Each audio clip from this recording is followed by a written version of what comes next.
We're live. Wait, I think this is fucked up. I feel like I look so tired.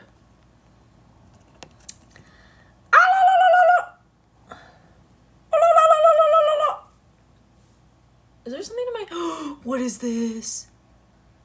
Oh my god, what is that? What in the fuck? I still don't know what that was. Oh, hi y'all. As the title of this says, I am procrastinating because I want to do a YouTube, but the lighting isn't great right now. Actually, the lighting looks great right by this window, but this is not where I film my YouTubes. So the lighting is great for a TikTok live, but not great for a YouTube. Actually, didn't even try. I was just like, you know what? I don't feel like doing a YouTube right now. How's it going? How are these transits suiting everyone? Actually, you know what? I should get my laptop and then we can talk more about the transits. And it's 111. See, the window is literally the only good lighting in my house right now. It's kind of annoying. This is like, no, that's not good lighting. Okay, let me get my laptop and then we can talk about transits. Because I feel like the moon moved into Capricorn last night. I did a full moon workshop in my inner circle. Hi, Soul Fusion. And then I'm pretty sure like right after the moon, oh my god, my laptop's gonna die. We're procrastinating big time right now. Okay, let me pull up the transits. So yeah, the moon is in Capricorn. Oh yeah, that's right. It was gonna be opposite Jupiter and Mercury, which it is right now. It's opposite Mercury right now, and then it is harmonizing with Venus and Taurus at the moment, but also squaring Saturn and Neptune. Honestly, I like slept through that transit, so I didn't really feel it. I did have weird ass dreams last night. Did anyone else have weird ass dreams? Like, I feel like my dreams have been weird. I don't know that weird's the right way to describe them, but they've been really vivid for the last like few days, if not a full week at this point. And yeah, they were weird last night, maybe because of the T-square we have between Jupiter, Saturn, Neptune, and the moon. Hi, Amanda. What do you think about Ascendant and Venus synastry? Depends on what else is going on in the chart. We can't ever just isolate things. I'm trying to think. I feel like it, you know, y'all get each other, but it depends. Trying to think of like people I've met who have a Libra Venus. It can almost feel like, oh, this is like the person I was looking for, but again, we can't ever isolate stuff. We have to look at what else is going on in the chart. I've had really great synastry with people in some areas, and then the rest of the synastry is like a complete mess, and it just doesn't work. Just because you have one good thing isn't gonna like be the glue that holds everything together. We have to look at it holistically. I do have a synastry class that I taught you how to read a synastry chart in my inner circle. It lives in the Vault video library. That's a part of my inner circle. So if you want to learn how to read synastry charts like holistically, I highly recommend taking that class. Yeah. Unfortunately, we can't ever generalize things like that in astrology. I'm not gonna gaslight you and say that you can. Hi, Pasita. Wait, is that Pecasita? Pecasita? Okay, current transits. So, moon is moving away from being opposite Mercury now. It was squaring... What is that noise? There's a lot going on outside my window. It was squaring Saturn and Neptune this morning, so that's why I was talking about like dreams. Dreams might have been kind of weird. Maybe even about relationships. I know I've been having a lot of dreams lately, especially last night, about like people in my life. Because we had a T-square between Cancer, Aries, and Capricorn, and the release of a T-square happens through the opposite sign of the apex. The apex of this T-square was Aries. The opposite sign of Aries is Libra, so that is the release of the energy. And Libra is a sign of relationships. So there might have been things that like people supported you with today that otherwise felt really frustrating. How was my full moon? It was good. I didn't, it was right on my natal moon, so I was expecting it to hit differently. I don't know, be more intense. The only thing that happened was like I released a lot of emotion because I woke up the morning before the full moon. I woke up with like a really bad kink in my neck and I could barely like move my neck. It hurt so bad, and that like caused a lot of emotional release. I was like crying about that for a little bit. That's really the only thing that happened, which is surprising because like I said, it was right on my moon in Sag. But I feel like, and I talked about this in the full moon workshop that I did last night in my Inner Circle membership, like I feel like there's so much else going on in the transits right now that like it kind of muddied the full moon energy. Like it wasn't as potent because there's just so much else going on. Like we have Venus square Pluto, we have Jupiter square Saturn and Neptune, we have Mars square Uranus. Like there's so much else going on. Yesterday was my 33rd birthday on the Sag full moon. Oh my god, happy birthday! Gemini sun, Scorpio moon, and Scorpio rising. Love it! Did you get any revelations about money? Money, money, money. Money, money, money. Also, if you guys want to know how the transits are going to impact you like every week, I do a weekly horoscope on my YouTube channel. I go live every Sunday on YouTube and I give like a general overview of the transits of the week, and then I go through each rising sign's personal energy for the week.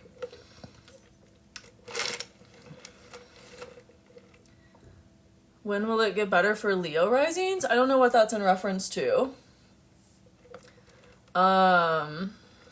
Depends on your chart. I feel that on the muddy stuff, it's squared exact my ascendant, and Def did not show up the way I thought. Yeah, no, same. There was just so much going on. Like in my full moon workshops, I give like towards the end of the like workshop, I give an update on like what else is going on in the transits. And usually it's just like one slide. And this time I had to do 2 slides because there is so much else going on at the same time of this full moon. It's literally insane. Like it's kind of rare that there's so much else going on and that the full moon isn't able to be like the star of the show. You know what I mean? Cancer sun, Sag moon, Leo rising. Ooh, love. I'm also a Sag moon. Whoop whoop. I just recently became friends with a Leo rising, and I love Leo risings. Like, y'all are such a vibe. You're so fun. Hey, Marina. Is the U.S. in chaos due to Pluto and Aquarius? Yeah, and I mean, the United States is, like, leaving their Pluto return. So we're really starting to see like the ramifications of that. Like a lot of times transits, especially when we're looking at like the government of a country, can take time for us to really see like the results of what was happening behind the scenes when these transits were actually happening. Like the US had their Pluto return. I've done several videos on this. I think I have a whole playlist on the US Pluto return, and then I have a whole class I did on it in my Inner Circle membership. I think it peaked in like 2021 or 2022. And things looked good then, but they were only good on the surface. They weren't good behind the scenes. And now we're starting to see like the ramifications of that, like the actual cause and effect of what was happening then. And so I think that's what's happening. I feel like we could pull up the US's birth chart actually, and you can see what else is going on. Because I know the US has a lot in Cancer. Oh well, I don't have it saved anymore. Oh wait, I have it saved. Here we go. So the US is in their Jupiter return in the 8th house. Also, Jupiter just was like moved over their Venus. So the US has Venus and Jupiter Venus at 3 degrees Cancer and Jupiter at 5 degrees Cancer.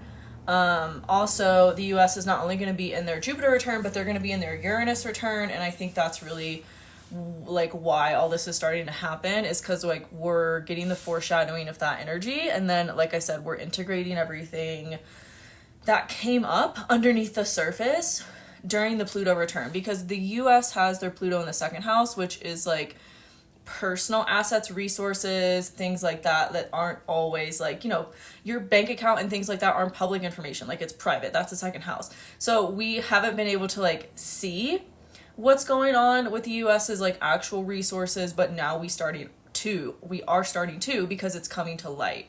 And things like that, Pluto transits as well, can really take time for us to see, like I said, the actual evidence of what was going on. So I think that has a lot to do with it. And then Pluto is starting to move over the US's south node. I knew it was something. I was like, I know the US has like either their north node in Aquarius or their south node in Aquarius. It's their south node. So Pluto moving over the south node is major release. Like once in a lifetime kind of release. So that combined with the US's Pluto return that we had happen a couple years ago. They're also in their Chiron return. Like there's just so much going on for the US right now in their birth chart. It's actually insane. And I think that's why we're seeing all of this.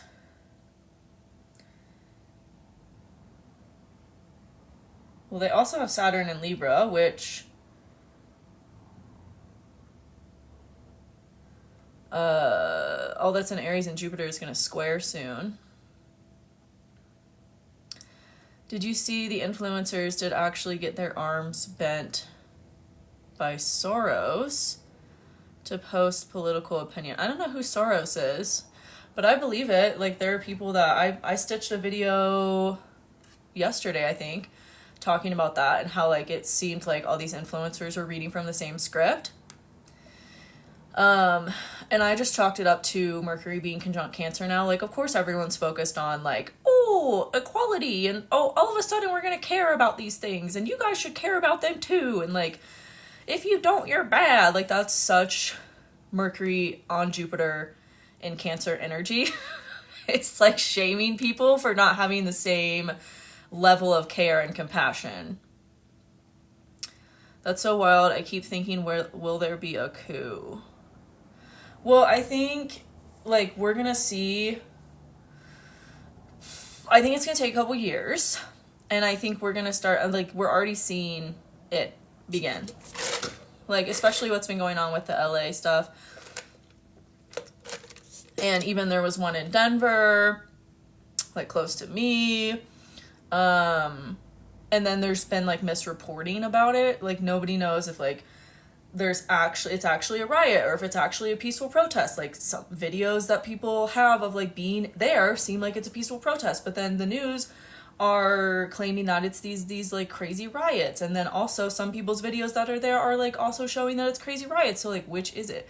There's a lot of like misinformation circulating about all of this stuff.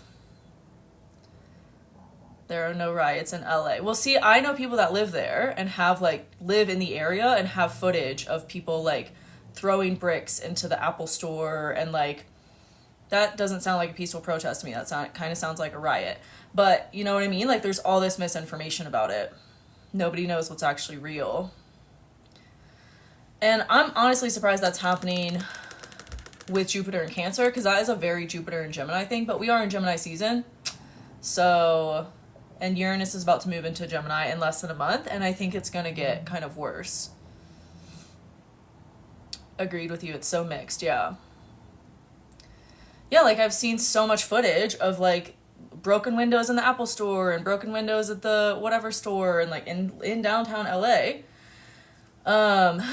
And then I've seen other videos of people saying it's just like a peaceful protest with a party and like people handing out snacks and shit. So like maybe it's both. I don't know. I'm not there, but like I have seen personal footage of both things happening. So I don't know.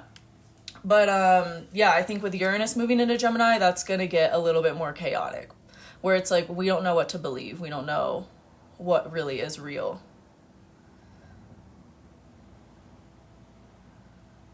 What do you think about Jupiter in Cancer with fertility? I mean, I agree with people that are saying that. I think there's going to be a lot of babies born, so be careful. I don't support birth control, but be careful. I also saw a video of literal cops destroying their own patrol car. Yeah, see, nobody knows what's real anymore. It's literally like 1984, like the book, in real time.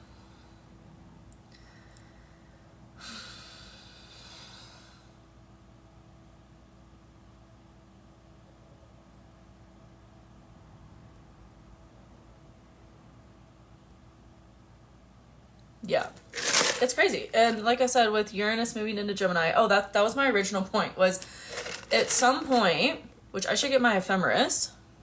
Why did the lighting just get weird? At some point, Pluto and Uranus are going to harmonize with each other, and I think that's really when we're going to see a lot more chaos. And people standing up for things. Let me look at that. I think it happens sometime next year. Because we have Uranus go into Gemini this summer, like a little less than a month from now, and then it retrogrades back into Taurus. Let me go ahead a year. Okay, it might not happen for a little bit. Hold on.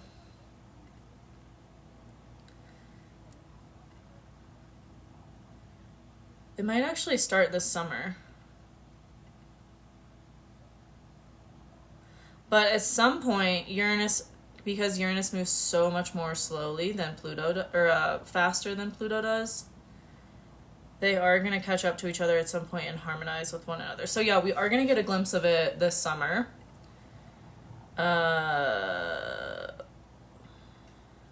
It looks like, it is going to happen. Hold on. Sometime in September. Let's see, Uranus and Pluto are both retrograde, so I think have to go back a little bit. Yeah. Oh my god, they get within like 15 minutes of each other being in a trine. But then Uranus goes retrograde. Let's see, are they going to meet up? Well, because Pluto will go direct before Uranus does, so they might... No, I don't think they're gonna go exactly... No, they're not gonna exactly trine each other, but from like September to October, we're gonna get a really big sneak peek at that energy. But then Pluto will move forward again. Uranus will still be retrograde until like January, February. Oh my god, we're gonna have a new moon on Mars in Aquarius. That's interesting. Next year. I really don't like looking at the transits for like this far out, but it is fun. Because I remember back in 2021 when I was looking at Uranus moving into Gemini, and then I was like doing all this research on the last time that Uranus went into Gemini, we had a civil war. I think the most recent time that Uranus went into Gemini, we had World War II, I want to say. And then the time before that was a civil war. So like there's always been this really strong duality and polarization when Uranus goes into Gemini of the people. So, and I think we're already seeing like the beginning stages of all that right now, especially with Jupiter being in Gemini for the last year. So, okay, let me look at when... I might have to get my ephemeris out, y'all, because it's so much easier to see this shit in an actual book. Here we go. Oh my god. So a year from now, July of 2026. Let's see. Okay, Uranus is moving forward, Pluto's moving backward. Oh, yep. July 16th to the 18th of 2026 is when they're going to harmonize with each other. So shit could get really real then. But I think we're going to start to see a lot of that energy already this fall. Even though, like, after we get through the summer, like, the transits really chill out. They really chill out. I mean, we're going to have another eclipse season in September, so September might be a little wild. But I do think, like, the worst of 2025 we're in right now. And then, might be a couple months before things, like, settle down. But that's my 2 cents. Isn't there something big happening in April 2026? Maybe that's what I'm thinking of what you just said. Like that energy forming. I haven't looked in so long. I don't know. We can look at April. This was for July of 2026. I don't know what will be happening in April.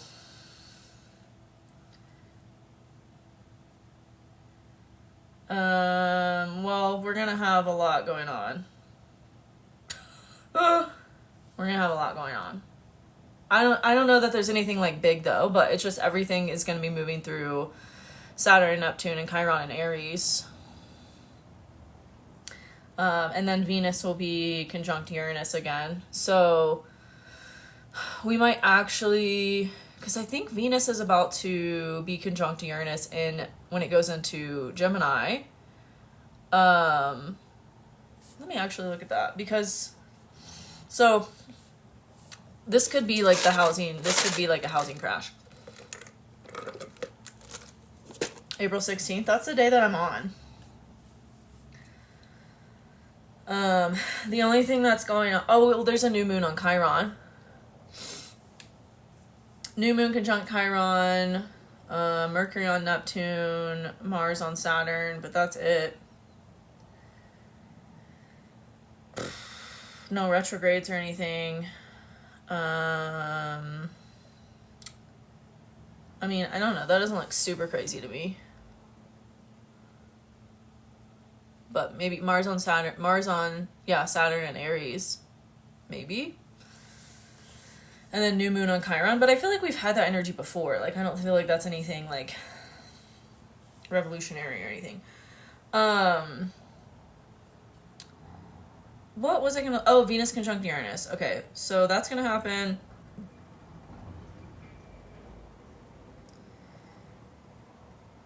Yeah, that's gonna happen right before Uranus goes into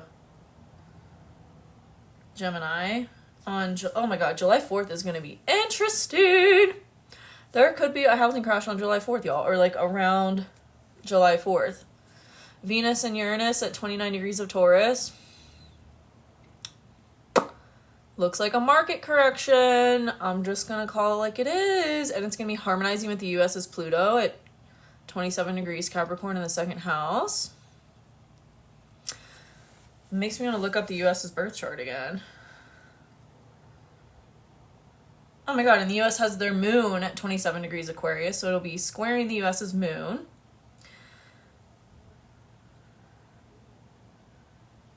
Yeah, that's interesting.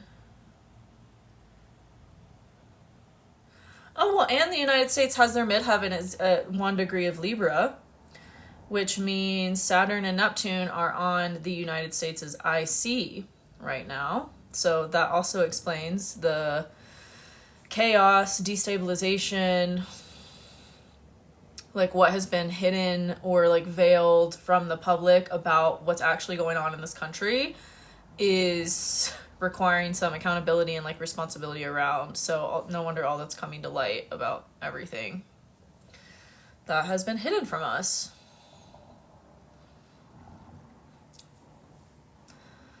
I love astrology. Maybe I'll do a deep dive again into the US's birth chart. I did this last year for July 4th, but I might do it a little sooner in my Inner Circle membership. Might do it a little sooner than I did last year. Because last year, and I'm going to go rewatch that class because I did a whole deep dive on the US's solar return for this past year. And the US is about to have a new solar return on July 4th of this year. So that's exciting. I'm going to have to look at all this stuff deeper once I get off here. I might do a YouTube video about it too because I need to film a YouTube video today. I've been waiting for the lighting to be good. And we just had a thunderstorm roll through and it's over now. So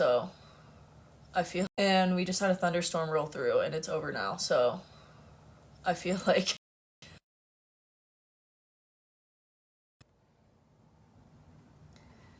thank you, Girl with Jinja. Appreciate you. Yeah, I've been filming and posting a lot more consistently on YouTube lately. I do the weekly horoscope there, and then I try to post one video a week. I was really good about posting 2 videos a week, And then this whole like shitstorm has happened with my landlord, and like a legal battle has ensued, and I just like have not had the energy. But I'm loving YouTube right now. I just turn on a camera and talk, and it just is so fun. So yeah, that is what's going on with the United States. And then I think shit is really gonna hit the fan. I mean, that's gonna take like maybe 5 to 6 years before Uranus is on the US's Mars. But that doesn't look super great either. Hi, Antonia. Antonia. I feel like lately the energy has been so heavy, not sure if it's collective. Yeah, no, for sure. That's what I talked about in my update for this week. The transits of this week are insane. This is like probably the most intense week of the year with everything that's going on.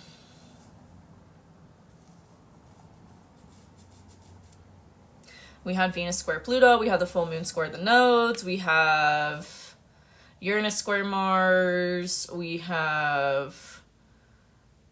What else do we have going on? I can't even keep track. There's so much going on. Oh, Saturn and Neptune square Jupiter. Mercury was squaring it earlier in the week. Today we had the moon oppose that transit and square Saturn and Neptune as well. Do I believe in Friday the 13th? No. Not in the way that people talk about it or think about it. I feel like 13 is actually a really magical number.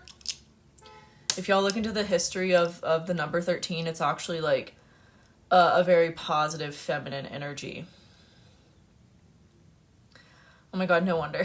For a sec, I thought it was just me. No, it's usually never just you. That's what astrology has taught me, and that's why like it is a huge passion of mine to teach y'all astrology with my courses and everything, because like it is so supportive, and just having confirmation that it's never just you. There's always like stuff going on. Just saw your video of Trump and Elon doing this just for giggles. I thought the same thing. Yeah, there's no way it's real. Especially like their most recent tweets about each other. I'm just like, okay, be less obvious. There's no way. There's no way. Like just the way that they're insulting each other, I'm like, there's no way this is real. Like it's like a gag. And like what is going on that this is distracting us from too? Like I always have to think that whenever there's something happening like this. I'm like, what are they trying to distract us from? Yeah, what are they covering up? Exactly. Like it smells... Something smells off. Oh, I was looking at what else is going on in the transits. Well, I mean, if we really want to get into like the nitty gritty too, like Pluto is sextiling Saturn and Neptune, Venus is sextiling Mercury and was sextiling Jupiter earlier in the week. Oh, the harmonious aspects of this week are Mars trining with Chiron. So there is like, and this is why I always like try to have a positive spin on this stuff, because there is always things good. There are always good things that come from like the hard, the challenging, the conflicting energy. But like, especially right now, because we had, and right after the full moon, there was a grand fire trine. So it was, this week also is propelling us into action that is going to support our healing to move through this tough energy. Yeah, it felt like a distraction. Yeah, sus. For sure. This week is different. I feel like I'm in a blender. Oh my god, yeah. Yeah. I mean, I have an 8th house sun in Mercury, so I'm kind of like used to this energy. Honestly, to me, it feels like calm compared to like my life sometimes. But it is really jarring. That's for sure. There's just so much going on. I mean, there's just so much going on. And it's like nonstop. Like every single day this week, it's like there's something.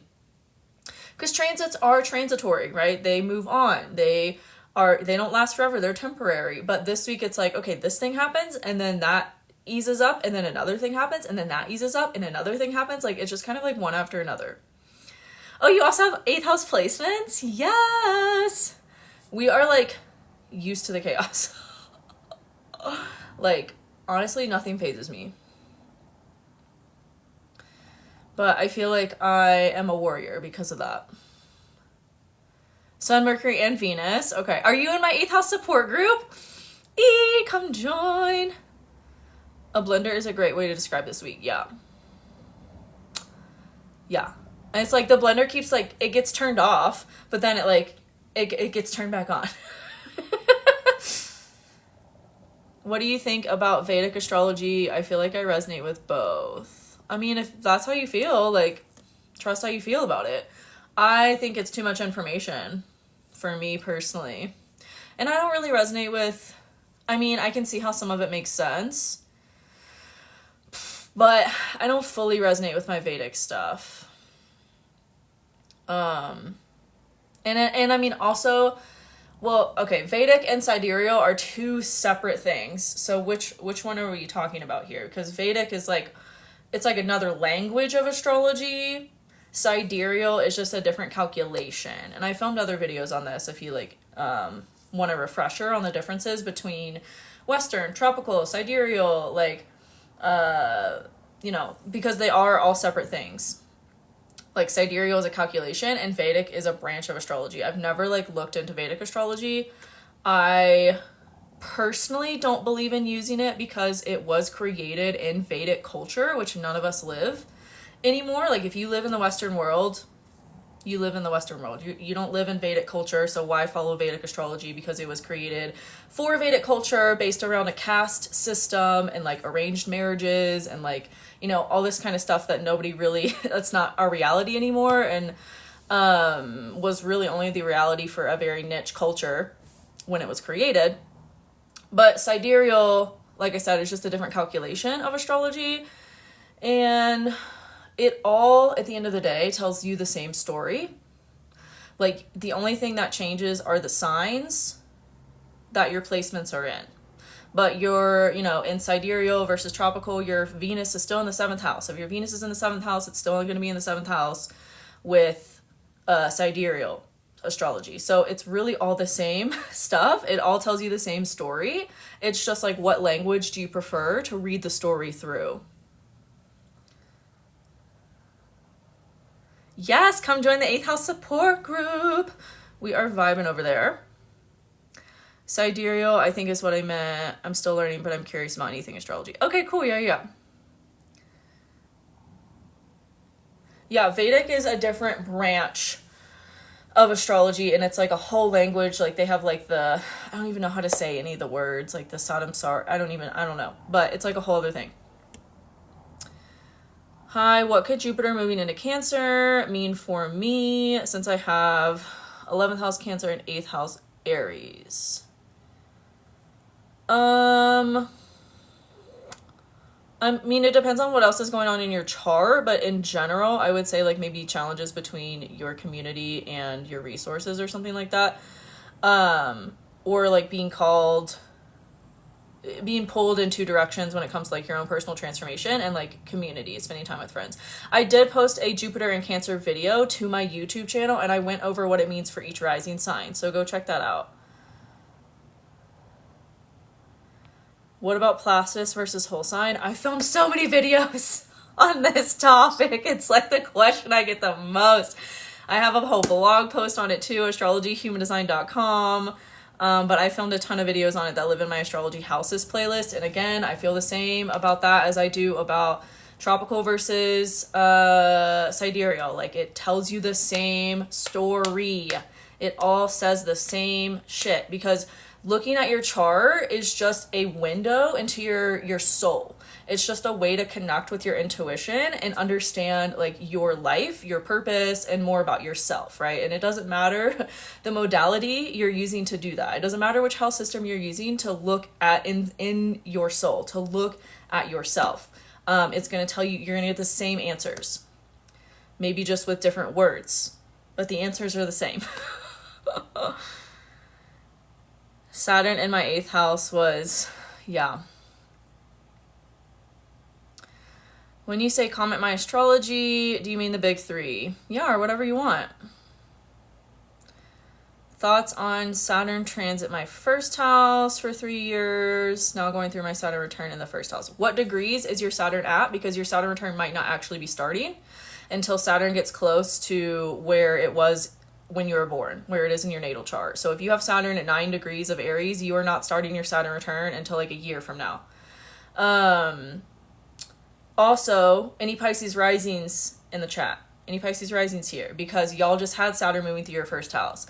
And in my weekly horoscopes, I've been doing them now for like several months, and I feel like this message for Pisces rising was like always coming up of Saturn in the first house. It's like you stepping into a new identity that is more mature, more aligned with like your true authentic self, because that's really what Saturn teaches us, especially Saturn return. It's like how can you come back home to your authentic nature and your true self?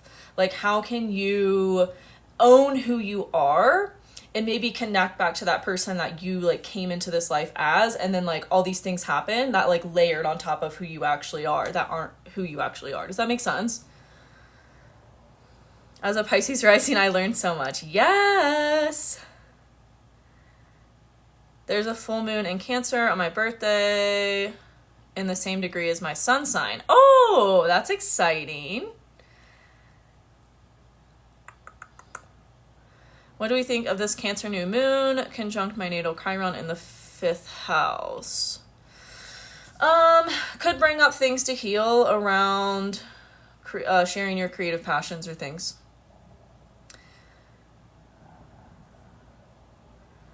Oh, I have a Sag moon too, Songbird.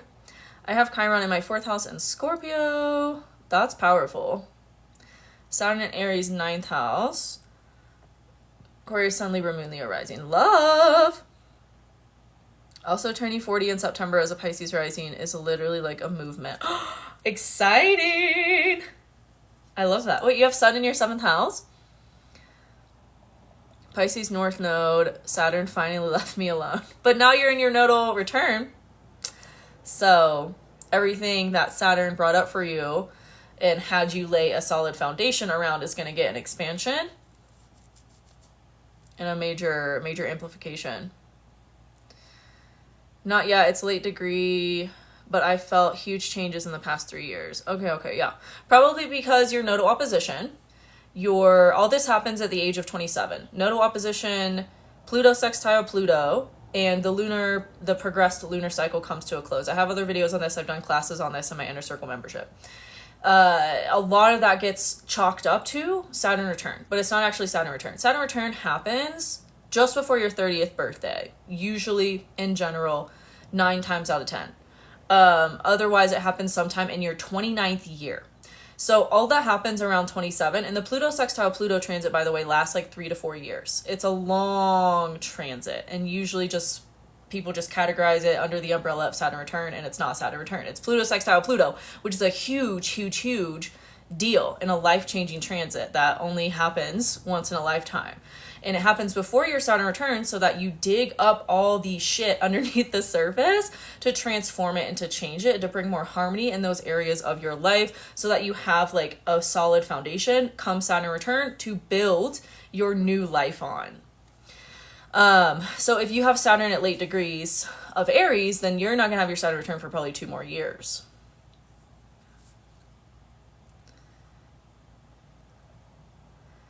Girl, I got a Sag moon too. Yay! My Mars retrograde and my natal goes direct. What do you mean? Like your progressed Mars? Question, what do Venus opposite North Node but conjunct South Node? They're probably a past life partner. I do have Sun in the 7th house. Oh my god, yes! I have so many friends who have Sun in the 7th house. It's insane. Maybe the full moon drained us. Yeah. I have been sleeping a lot, but I just chalked it up to how much... Oh god! to how much I was not sleeping in May because of how much I was just constantly stressed from the legal battle I'm in with my landlord. Like, that's what I chalked it up to. But maybe it is the full moon. That's why I'm sleeping more. Or maybe it's all of it. It could be all of it. You have Sun in the 7th house too. Amazing. Okay, thank you. I'm 27 now. Yeah, 27. I have a whole video that I did on the age of 27, like, and all the transits that happen. Like, 27, I think, is the roughest year. And that's why, like, the 27 club is a thing. because 27 is a really hard year, but it has nothing to do with your Saturn return. Absolutely nothing. Progressed, yeah, is what I meant. Oh, okay. Progressions going direct or retrograde is so fascinating to me. I couldn't sleep at all last night, even though I woke up at 7 a.m. Ooh, no. Kelsey, don't drop us. Well, you're in a tripod. My phone is in a tripod, and I, like, kicked the tripod, and it, like, yeah, it did some things, because that's what happens. I do too. What does Sun in the 7th house mean? Right now? What do you mean right now? Sun in the 7th house, you know, you're a big part of your purpose and focus of life is, like, on other people, so you can neglect your own needs a lot of the time. What is the significance of 28 degrees in your chart? I don't know. Depends on the placement and what else is going on. But that is a Cancerian degree. Oh, yeah, Sun in the 7th house too. Amazing. Everyone was just commenting it. Yeah, just people who are saying that they have that placement. There's an 8% chance, or no, how do I say that? 8% of the world probably has their Sun in the 7th house. Oh my god, I'm so glad you brought up progressions. I have a question no one has yet to answer. Girl, why are you not in my Inner Circle membership? That is, like, the perfect place to talk about these things. Like, I created my Inner Circle to be, like, a place where we go to talk about astrology and human design. That's, like, intimate. And gives you support as well around it. It's like a Facebook group. It's like a private Facebook group. It's not on social media, though. It's, like, its own thing. But, yeah, I love talking about that stuff in there with you all. Someone was just asking about like if anyone else feels like they're in a liminal space right now, and I was like, girl, you have North Node in your 8th house, like, on these major transits or on these major chart placements for you. Like, no wonder you feel like you're in this liminal space right now. There's a huge, like, awakening happening, a transformation happening underneath the surface. So anyways, that's the type of things we talk about in my Inner Circle. And then I just launched the 8th house support group too, which is, like, a separate thing. The 8th house support group is just a one-time payment and you get access forever. And it's for people who have questions or want to just connect over having 8th house placements. But we're really vibing in there. It's been so cool to meet other people who, like, also are just there's some deep resonance that comes when you meet somebody else who has 8th house placements. You just feel, like, so seen for the first time because we see people so clearly. In my studies, I've always wondered if we should look at delineations for our progressed ascendant, the way we look at our natal rising. Link in bio for the Inner Circle. Yes! It's linked in the bio. What does it mean to have a fortune in the 8th house? You mean part of fortune? I have part of fortune in the 8th house too. I only have Chiron in the 4th house. Oh well. Or in the 8th house. Oh well. We should look at delineations. I think we look at both. I mean, I feel like that's always the answer. Like, but they each tell you something different.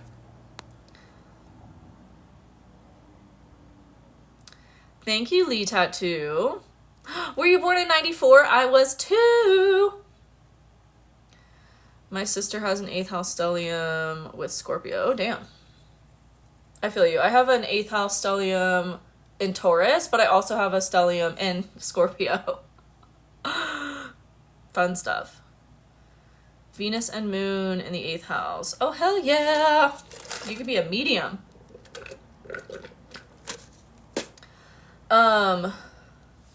Delineations.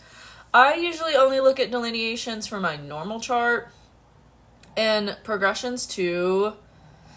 I mean, you can look at all of this for different reasons, right? I often look at my relocation chart for a lot of stuff because that is going to tell me, like, my energy in this place that I am in, that I live. And then progressions I'll look at. I don't really, I mean, lately I go through phases with how often I look at my progressions. Because I feel like progressions are almost something you can't really, like, I don't know how to explain it. I almost feel like there's something you can't really like help. You know what I mean? And so I don't think it can be super helpful to look at like to analyze them, to analyze like transits to them. Because I feel like it's just going to show you like your evolution, but you never know how that's going to look. So I prefer to look at progressions in hindsight. And I generally look at astrology in hindsight all the time, but I think it's even more helpful to look at progressions that way because you truly never know how the energy is going to show up. So anyways, that's my take on that. I really don't love to overanalyze stuff, especially when it comes to the future. Because you can really just easily get into analysis paralysis with that. And then that defeats the point. Yeah, same. I weave in and out of looking at them. Lately, my fashion is for Daria. Oh my god, I was talking about that in my Inner Circle membership like a few weeks ago because I found it in Astro Gold and I was like, what? This, like, it opened up like a whole other world. It's such a cool thing, for sure. I'm a manifestor for human design, still learning more about it. Oh, cool! You can get a personalized report about your human design from my website and it will tell you everything in your chart. Just make sure you save it so you can refer back to it as you're learning more, because it gives you everything. Like, it literally is like a guide to your own human design chart. You can get that from my website, astrologyhumandesign.com. Is that like similar to astrocartography? Is what similar to astrocartography? You know what? Let me take my little Pisces self into this inner circle. Yes! Come join. Yeah, I still have to look more into for Daria, but when I found it, I was like, whoa. All this stuff requires so much, like, truly so much research. Which is why it became my career, because it was literally like I was doing it for a full-time job before I got paid for it. So then I created ways to get paid for it. I'll be tuning into your site. Yes, check it out. astrologyhumandesign.com.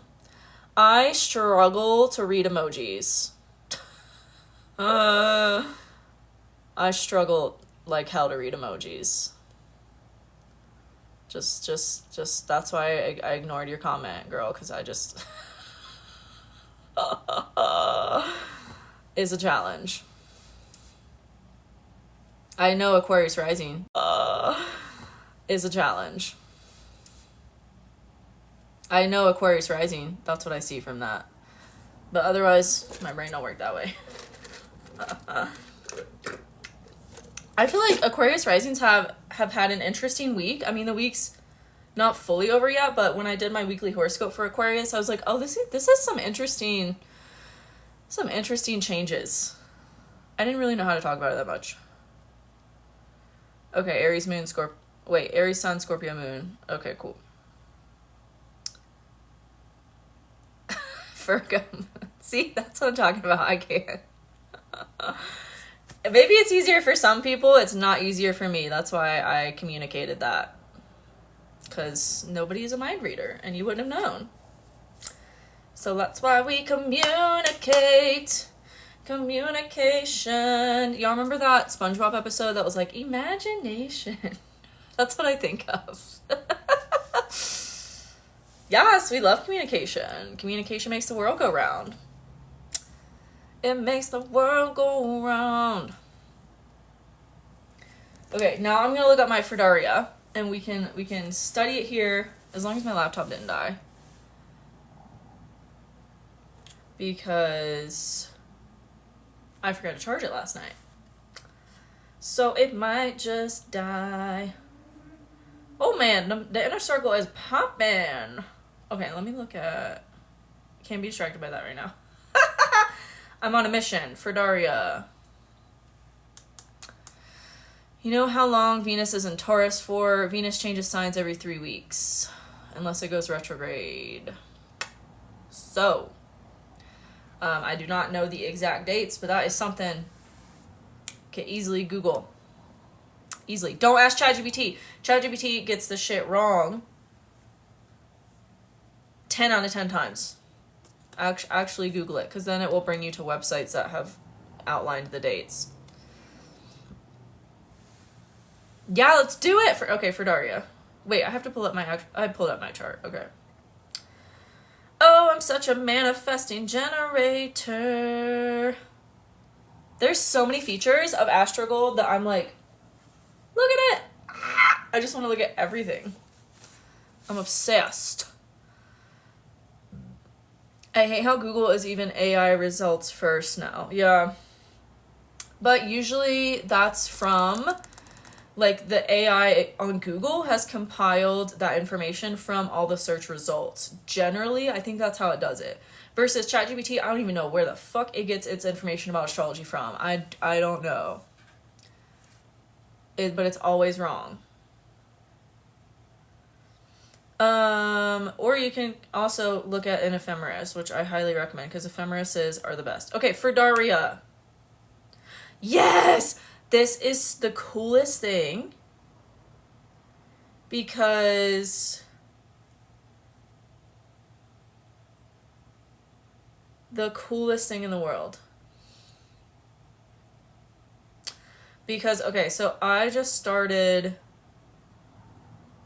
a moon period, and it's so different for everybody. I love this so much. I don't know how it gets calculated. I don't know anything about this, but just looking at it, I'm like, oh, this makes so much sense. Like, I feel so much more embodied in my moon lately. Like, I was in a Mercury period from like 2012, actually, which is a long ass time, to up until my birthday this year. And now I'm in a moon period, and I really feel like I felt that shift on my birthday, where it was like, oh, I'm more in tune with my emotions now. I'm more like focused on my inner world. I'm more focused on like Sagittarius, third house things, versus like Mercury. Well, Mercury rules my ninth house, but my Mercury is in my eighth house. So I felt like that was my focus, like overall, from like April of 2012 to April of this year. But then my solar return chart shifted a lot too. Like, there's a lot that changed my solar return chart. You know what's trippy about it too? You can also like bump it up against your zodiacal releasing. Yeah. Yeah, that gets really convoluted for me personally, because it depends on what we're looking at. Like, there's the different lots, like lot of spirit, lot of fortune, lot of eros. And nothing really changed for me. Like, I haven't had a new level 2 peak period since last year. Actually, wait, that makes a lot of sense. And then I have another peak period, level 2 peak period beginning next year. November 16th, Aries. I got like really fucking sick around that time. I was in France. True, Astrogold just gives me a lot to think about. I know, it's literally like I'm like a scientist, and I'm like analyzing so much data. It's insane. I want to do a class eventually in my inner circle on zodiacal releasing. I just need to study it more. Interesting, because I wasn't a... Okay, this is like super interesting. The level 3 peak period, so I was in a Cancerian peak period from March to May, and I felt like during that time I was really focused on like my career and creating a lot of things. That's when I launched my business course, and then on May 5th I entered a new peak period, which is Leo in my 11th house. Cancer rules my 10th house. Leo rules my 11th house, and then all of a sudden I was like, oh, friends, community, like... And then, oh, my laptop is gonna die soon. And then when I launched the 8th house support group, I started a peak period in my 8th house. This is insane. Or level 4 peak period. That's cool. I've been studying my full size of my ancestors. Studying both sides. Oh, cool. Yeah, zodiacal releasing is so cool to like look back on if you have like data from certain days of your life, like what happened. But I think, again, like when we look ahead, we never know how it's going to be exactly. But it is really cool to look behind and be like, oh, and then I have a peak period happening tomorrow in my 10th house.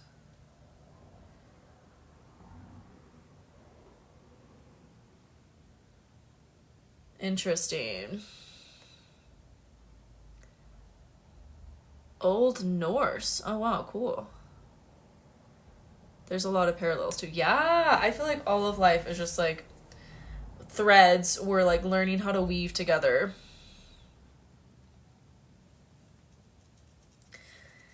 Yeah. Ooh, I wonder what that'll look like for you. I mean, we're gonna find out. We're gonna find out. I am in a Leo peak period right now.